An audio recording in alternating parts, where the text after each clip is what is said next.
Hello guys, welcome to my YouTube channel Commerce Samjho, only with your online Guruji. So again we are back with a very fresh topic of secretarial practice, that is debentures and their types. Okay, बहुत simple और layman language में इसको समझने की कोशिश करेंगे, हमें ज्यादा प्रॉब्लम नहीं होगी. Okay, so without wasting further time हम इसे स्टार्ट कर देते हैं. चलो, क्या हम स्टार्ट करें हमारा topic debenture and it types. और रही बात before starting this exam point of view, HSC board 2025 ये आने वाली फरवरी एग्जाम जो है उसके लिए ये बहुत इंपॉर्टेंट होने वाला है. सो आपका ध्यान इधर उधर ना रहे, आपका ध्यान सिर्फ बोर्ड पर रहे. चलो लेट्स स्टार्ट. सबसे पहले तो देखो, डिबेंचर के बारे में एक छोटी सी बात मैं बता दूं क्या है, फिर हम स्टार्ट करेंगे. ओके, डिबेंचर कुछ दिखने वाली चीज नहीं है आगे, बराबर. सपोज मैं कंपनी हूं, ओके, तो कंपनी को क्या चाहिए? लोन की जरूरत है, लोन यानी पैसों की जरूरत है. तो कंपनी क्या करेगी? सामने वाले को डिबेंचर लेने बोलेगी, है ना. डिबेंचर यानी उसके पास कैसे पता चलेगा सामने वाले के पास डिबेंचर है? ओके, तो उसके पास क्या होगा? Debenture certificate, right. तो सिंपल बात है, यहाँ पे मुझे लोन चाहिए तो आपने मुझे लोन दिया और मैंने बदले में आपको क्या दिया? Debenture certificate. क्या आपने मुझे क्या दे रखा है? लोन दे रखा है. Okay, so this is all about debenture, so that we can start. तो कंपनी उनको क्या बोलती है? Debenture holders are creditors of the company. Creditors of the company यानी सबसे पहले तो वो लोग जो कंपनी के ओनर नहीं होते. क्रेडिटर इसीलिए क्योंकि इन्होंने कंपनी को लोन दिया है और कंपनी इनको एक ना एक दिन इनके लोन का या बोरोड मनी का रिपेमेंट कर देगी, है ना. चलो let's start.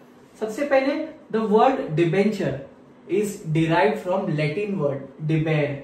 डिबेर, okay, filling the blanks में आता है ये, विच मीन्स टू ओ, बोरो करना. OWEO मतलब कंपनी क्या कर रही है? कुछ लोगों से फंड्स बोरो कर रही है as a loan to meet its long term capital requirement, यानी लॉन्ग टर्म डेट ले रही है कंपनी काफी बड़े सालों के लिए.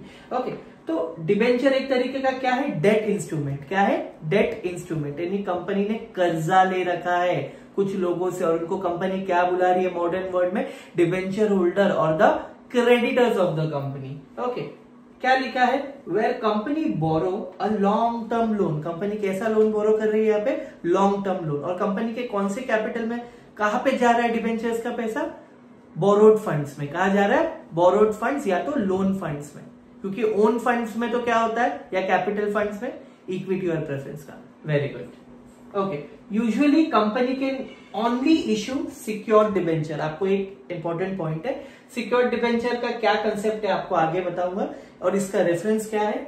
एस कंपनीज एक्ट 2013 ने प्रोहिबिशन किया है. प्रोहिबिशन यानी मना बोला है दैट कोई भी कंपनी अनसिक्योर्ड डिबेंचर्स इशू नहीं कर सकती है. Okay, only company can issue secured debentures.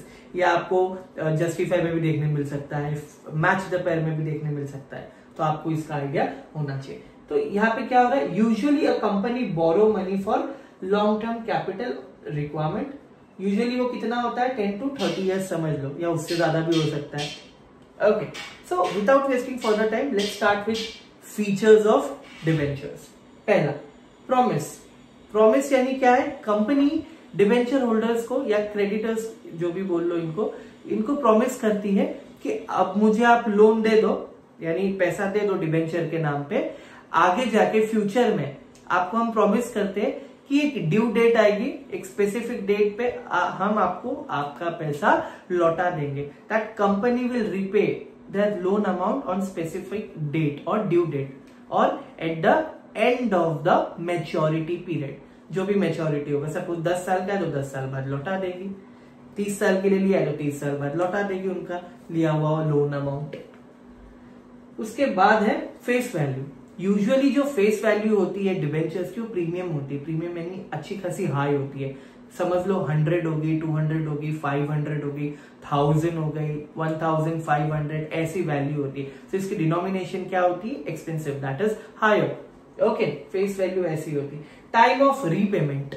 अभी किस चीज का रीपेमेंट की बात हो रही है? सब जैसे कि मैंने बताया, मैं कंपनी हूं, मैंने आपसे लोन लिया है, तो मैंने आपको बोला है एक इंस्ट्रूमेंट डिबेंचर सर्टिफिकेट बना के दिया है. उस पे मैंने आपको क्या बोला है कि उस पे लिख के दिया है डिबेंचर सर्टिफिकेट पे मैंने कि आपको 30 इयर्स बाद आपका पैसा इस तारीख को रिडीम कर देंगे, हम रीपे कर देंगे। Redeem means what? रीपेमेंट, वापस कर देंगे, है ना।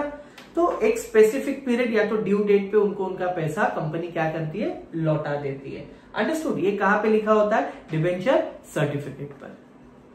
Next is assurance of repayment. Assurance of repayment obvious सी बात है, कंपनी इतने बड़े सालों के लिए लोन ले रही है तो कंपनी उनको एक दिलासा, एक रीजनेबल वादा करती है ना, कि भाई आपको आपका पैसा हम लौटा देंगे किसी भी तरीके से, डू नॉट वरी। अब वो क्या तरीका है जिस तरीके से कंपनी उनको पैसे लौटाती है वो हम आगे जाके देखेंगे, है ना। Next, authority to issue debenture in the company और in company board of director has power. क्या है? Board of director has power to issue debentures. वही कंपनी में डिबेंचर के नाम पे लोन या फंड्स बोरो कर सकते हैं, उनके पास ये पावर है। Next is no voting rights. Obviously debenture holders creditors है कंपनी के, उनको जनरल टर्म्स में कंपनी में कोई वोटिंग राइट्स की पावर नहीं है।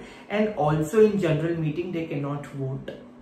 अगर उनका कुछ पर्सनल मैटर होगा या कुछ पॉइंट होगा जहां पे वोट करना जरूरी है, then they can vote. Other than that they can not vote in any matters of the company और in any affairs of the company. Next is what? Security. देखो ये पॉइंट आ गया, ये पॉइंट को मैं लिंक कराऊंगा अश्योरेंस, यानी क्या वादा देती है। सिक्योरिटी का मतलब यहाँ पे ये है कि ना कंपनी ने चार्ज रखा है असेट पे। क्या रखा है कंपनी ने? असेट पे चार्ज रखा है। ये मैंने शॉर्ट वीडियो में बता रखा है। लाइक सपोज करो कंपनी इन केस एक स्पेसिफिक पीरियड आ जाता है या ड्यू डेट आता है, दैट इज 30 इयर्स हो गए पूरे, एंड कंपनी डिफॉल्ट्स और unable to pay the money back to the debenture holder, तो कंपनी एज पर प्रॉमिस उनको बोलेगी भाई ये हमारा असेट है, ये असेट आप बेच लो और आपका पैसा रिकवर कर लो। That is charge on asset. Charge on asset company ने उनको बोला है दैट ये असेट आप पे सिक्योर्ड है कि अगर हम इन केस फ्यूचर में आपको पैसा नहीं दे पाए तो आप ये असेट बेचकर आपका पैसा रिकवर कर सकते हैं। Only to the amount of debt और up to the amount of debt. पूरा नहीं कि करोड़ों का असेट है और 70 लाख हो रहा है तो 30 लाख भी लेके चले जाएंगे ऊपर का, नहीं, जितना उनका बनता है उतना उनको मिल जाएगा। ओके, ये तो बहुत लॉजिकल बात है। Status of debenture. स्टेटस यानी क्या पोजीशन है कंपनी में, क्या कहलाता है डिबेंचर, तो मैंने बताया is a creditor of the company. क्या है? Creditor holder of the company, क्योंकि उन्होंने कंपनी को लोन दे रखा है और उनको एक स्पेशल स्टेटस दिया है कंपनीज एक्ट के हिसाब से। क्रेडिटर यानी जिनको कंपनी ने आगे जाके उनके पैसे लौटाने हैं, है ना। नेक्स्ट इज हम क्या बात करेंगे? इश्यूअर। ओके, इश्यूअर की बात की तो यहाँ पे इश्यूअर कौन है? कौन इश्यू करता है ये डिबेंचर्स? कंपनी इश्यू करती है ना। Next, transfer listing. लिस्टिंग की अगर हम बात करेंगे बहुत सिंपल है। जैसे कि हमारे यहाँ पे 2 स्टॉक एक्सचेंज है, that is BSE, NSE, Bombay stock exchange या नेशनल स्टॉक एक्सचेंज। स्टॉक की लिस्टिंग होना जरूरी है, यानी सेबी के पास जाके रजिस्टर कराना है उस सिक्योरिटी को, है ना। सिक्योरिटी को रजिस्टर कराने के बाद फिर डिबेंचर मार्केट में क्या कर सकते हैं? लिस्टिंग करा सकते, है ना। विदाउट लिस्टिंग आप मार्केट में उन्हें किसी को दे नहीं सकते, बेच नहीं सकते। So that's as per companies norms. Next, transferability. क्या है? ट्रांसफरेबिलिटी। बहुत सिंपल है। ट्रांसफरेबिलिटी मीन्स मतलब ये जो डिबेंचर होल्डर्स है कैन फ्रीली ट्रांसफर और sell their share to others, उस पर कोई रिस्ट्रिक्शन नहीं है। Okay, next is parties to debenture. ये वाला पॉइंट हमारे लिए थोड़ा सा इंपॉर्टेंट है। क्यों इंपॉर्टेंट है? कंपनी, देखो सबसे पहले पार्टीज, कंपनी कौन है? जो डिबेंचर क्या कर रही है? इश्यू कर रही है, यानी लोगों को डिबेंचर दे रही है ना। लोगों को डिबेंचर बांट रही है और अपना बना रही है। क्या अपना बना रही है? Debenture holder. Next is debenture trustee. Suppose ये एक्सप्लेन द टर्म में भी आता है, आपको पता होना चाहिए। अगर 500 से ज्यादा लोगों को कंपनी क्या दे रही है? डिबेंचर बांटने वाली है, या डिबेंचर खरीदने वाले लोग 500 से ज्यादा है, तो कंपनी को क्या अपॉइंट करना पड़ेंगे? Debenture trustees. ठीक है, डिबेंचर ट्रस्टीज को अपॉइंट करना पड़ेगा और एक डीड बनाना पड़ेगा। वो डीड को क्या बोलते हैं? Trust deed. क्या बनाना पड़ेगा? Trust deed. ठीक से सुनो, डिबेंचर ट्रस्टी कब अपॉइंट करेगी कंपनी? जब 500 से ज्यादा लोग हो जाएंगे और उनको डिबेंचर देने वाली, तो क्या अपॉइंट करना पड़ेगा? Debenture trustee. और उनके साथ कौन सा डीड बनाना पड़ेगा? Trust deed. ट्रस्ट डीड में क्या रिलेटेड जानकारी होगी? उसमें रिलेटेड जानकारी होगी वो ये है दैट कि अगर इन केस कंपनी पे क्या बना है? ऑब्लिगेशन बना है। ऑब्लिगेशन का मतलब कि कंपनी को कंपलसरीली सामने वाले का पैसा लौटाना है, ठीक है। और उसमें कुछ रूल्स लिखे हैं कि क्या क्या पावर्स रहेगी डिबेंचर ट्रस्टीज के पास, है ना। और वो ये जो डिबेंचर ट्रस्टीज जो है या जो भी लोग हैं, किसके इंटरेस्ट को प्रोटेक्ट करने के लिए बने, यानी किसके लिए बने हैं? डिबेंचर्स के लिए। इन केस फ्यूचर में अगर कंपनी उनके साथ कुछ गलत करती तो debenture trustees are there to help them. या नेक्स्ट चीज यहाँ पे डिबेंचर आना चाहिए। ये कौन है? ये नहीं आएगा। अब ये जो पार्टीज टू डिबेंचर्स में डिबेंचर्स कौन है? कंपनी के डिबेंचर्स कौन है? हमें पता है, क्रेडिटर्स, यानी है ना, क्रेडिटर होल्डर, यानी इन्होंने लोन दिया है तो क्रेडिटर्स है कंपनी के। Hope we understood. एक और पॉइंट हमारा रह गया है, दैट इज इंटरेस्ट। पता नहीं मैंने कैसे कवर नहीं किया, मैंने देखा नहीं शायद ये पॉइंट। Very important. इंटरेस्ट का क्या है? कैपिटल का तो मैंने बता दिया, दैट उन्होंने जो पैसा दिया है कंपनी को, कंपनी कब देगी? Eight the end of the maturity period, है ना। जब उनका मैच्योर हो जाएगा पीरियड 30 ईयर्स 40 ईयर्स जो भी है, कंपनी उनको कैपिटल तो वापस कर देगी, लेकिन इंटरेस्ट जो है ना वो रेगुलर इंटरवल पे मिलता है। रेगुलर इंटरवल का मतलब अभी आज 3 महीने बाद दिया, फिर 3 महीने, इंटरेस्ट टाइम टू टाइम मिलता रहता है उनको। और इंटरेस्ट कैसा होता है? इंटरेस्ट कैसा होता है? फिक्स्ड, ना कम ना ज्यादा। और एक इंपॉर्टेंट थिंग रिलेटेड टू उससे ही वो ये है कि कंपनी प्रॉफिट करे या ना करे तो भी डिबेंचर होल्डर को इंटरेस्ट मिलेगा, irrespective of that company is making profit और नॉट। डिबेंचर्स को उनका इंटरेस्ट फिक्स्ड रेट पर मिलेगा और देना ही पड़ेगा कंपनी को। ओके। और एक बेसिक डिफरेंस ये है, कंपनी डेट क्यों इश्यू करती है, यानी डिबेंचर क्यों इश्यू करती है जबकि शेयर से ज्यादा क्यों नहीं इश्यू करती है? वो ये रीजन है क्योंकि कंपनी के लिए डिबेंचर क्या है? Cheaper source of fund, raising funds, यानी इसमें थोड़ा सा कंपनी को सामने वाले को इंटरेस्ट कम देना पड़ेगा, जबकि अगर शेयर उठाएगी मार्केट से तो डिविडेंड ज्यादा देना पड़ता है। एक लास्ट थिंग, अगर कोई भी बच्चा मुझसे पूछ रहा है कि सर एग्जाम में इसमें से कितने पॉइंट्स लिखने हैं, देखो भाई आप ये पॉइंट्स गिनने जाओगे तो पता नहीं 1 2 3 4 5 6 7 8 9 10 11 12 13 14 14-15 पॉइंट तो ऐसे ही बन रहे हैं। मैक्स टू मैक्स आपको एग्जाम में 10 से 12 पॉइंट्स तो लिखने पड़ेंगे।